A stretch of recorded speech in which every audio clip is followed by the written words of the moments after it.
What's going on, YouTube family? It's Steven here.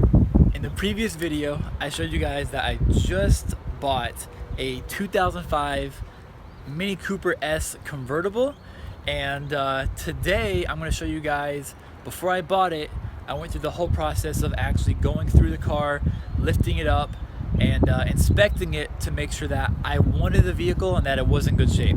So today I'm going to show you guys how I inspected it, what I looked at, maybe just in case you guys are buying a car, and maybe help you guys out and know what to look for. So the first thing that we did was, obviously, we went around the exterior body of the car to make sure there wasn't any damage. So the first thing I did was I did a walk around of the vehicle, just walked around the entire thing just to make sure there wasn't any major body damage that you could see on the car. Like on this car right here, when I inspected it, I noticed that this has little sensors in the back, and this is actually messed up. He also previously just ran into something small right there, but other than those two things, there was no major body damage on the vehicle. No major curb rash, just, you know, a little bit. It's a 12-year-old vehicle, so you're gonna have some curb rash, but nothing major on the exterior of the car. And since it is a convertible, I also checked the top to make sure that it wasn't too worn out, and I also made sure that there was no leaking. I sprayed it with water to make sure that there was no leaking coming around the top onto the inside of the car. The next thing that I checked was the interior of the vehicle. Now this thing was really dirty on the inside, so if you're gonna go look at a car that's a little older, my suggestion to you now is bring a rag and maybe a bottle of water, or some Windex, just so that if stuff is dirty on the inside, it's been sitting for a while, maybe you can get a rag and wipe up the interior surfaces just to make sure everything's good. All right, so what I was talking about was, like, if you look right back there, it's really dirty back there, and underneath, if you look inside here, you can actually see on the inside of there, it's really dirty. So that was all over the entire dashboard out here. So by bringing a wet rag, I was able to just wipe everything down, also wipe everything down here, and make sure everything was actually good with the car. And there wasn't, you know, anything like the effing button here is a little faded, but it looked just like that up here also before. And with the wet rag, I was able to wipe this down and they actually came clean. So I know that it wasn't worn out, it was just dirty. You're also going to want to inspect all the seats to make sure that they go back and forth, that they move back and forth, the seat backs. You want to check the pedals, make sure everything's good. Obviously you can do that when you start the car. Turn signals, you're going to want to check to make sure your brakes work, all the brake lights in the back of the car, the headlights in the front of the car, your turn signals both in the front and the rear of the vehicle, and you want to make sure all the gauges are working. So whenever you put the car in accessory position, you want to make sure that all the lights are actually working and all your gauges are working. And again, when you go for a test drive, you'll make sure that all of this is actually working.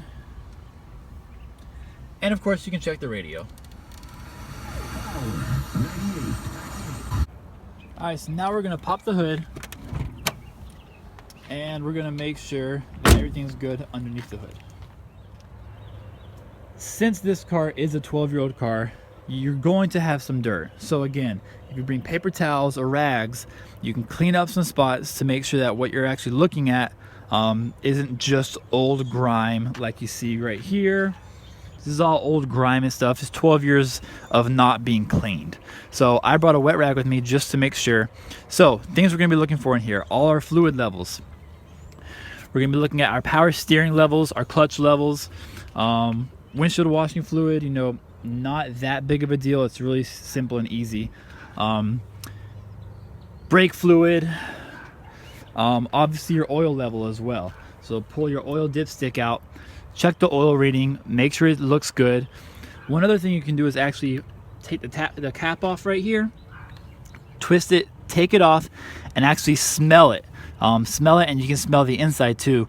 You'll be able to smell if the engine is burning, if it's really old oil, or if the inside of the engine has been burning. You'll be able to smell it just by taking it off and smell this also.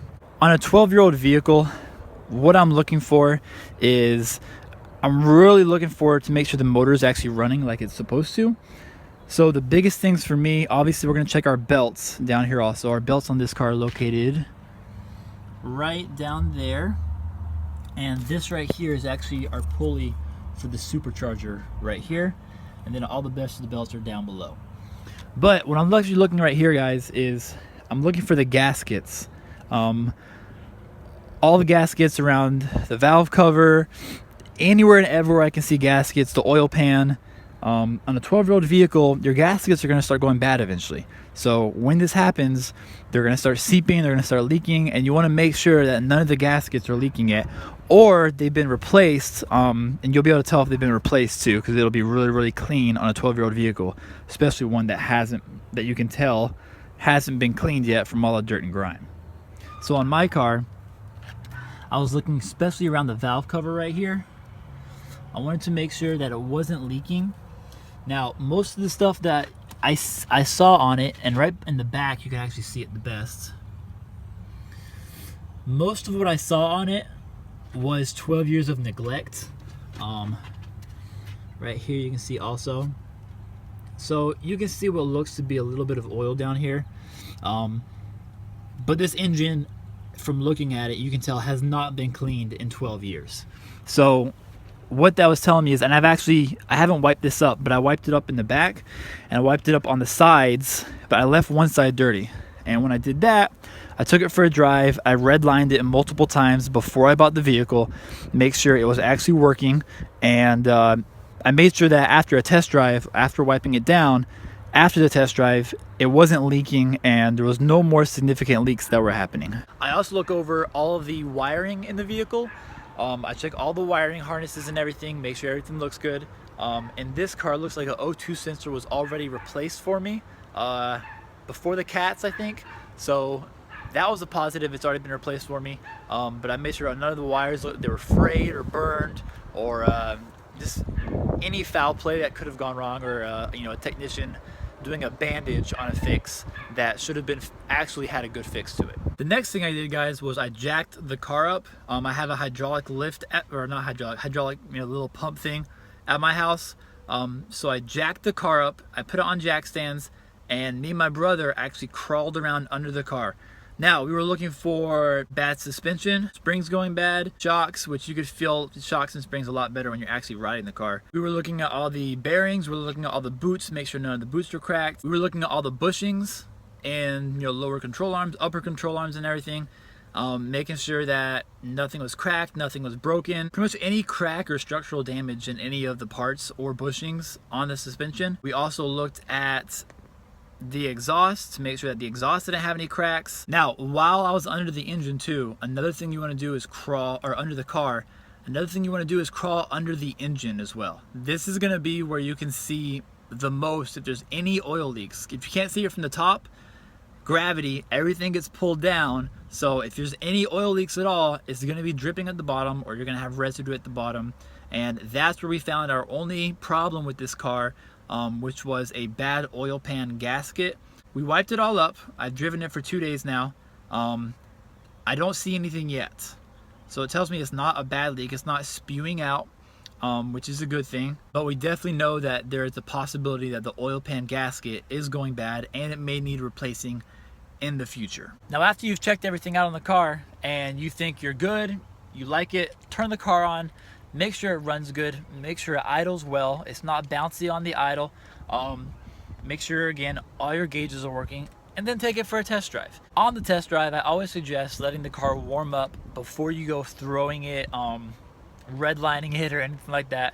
So take it for a nice, easy test drive for the first 5-10 minutes. Let the car warm up. Once you see it's warmed up after maybe 5-10 minutes, that's when I go ahead and I start throwing it in the red line. Now, the reason I do that is I personally always redline the vehicle before I buy it. Why is that? Okay, reason I do that is, am I gonna drive it like that every day? No, I will most likely never redline this vehicle again. I mean, I will every once in a while, but not every day. So the reason I redline it on a test drive is because I want to put it through its harshest circumstances it's possibly gonna have to see if there's any issues. If you baby the car on a test drive, you don't push it at all on the test drive, you get it out on the road and then you start pushing it after you buy it, you may find some issues once you get into the high RPMs. For this one, it's supercharged, so I could have leaks, I could have a supercharged whine that I don't know about. For turbocharged, you could have turbo lag you don't know about. You could have boost leaks. There's so many issues that could happen after you buy the vehicle if you don't test that out before you buy it. So after the car was warmed up, I pushed it to redline through first, second, even third gear, got it on the highway to about 70, 80 miles an hour, and then I just went for a cruise on the highway, made sure the alignment was good, make sure the tires were balanced. I checked the tires before I went on a test drive to make sure they had tread on them. Make sure you don't hear any weird noises coming from the engine, noises from the suspension, from the exhaust.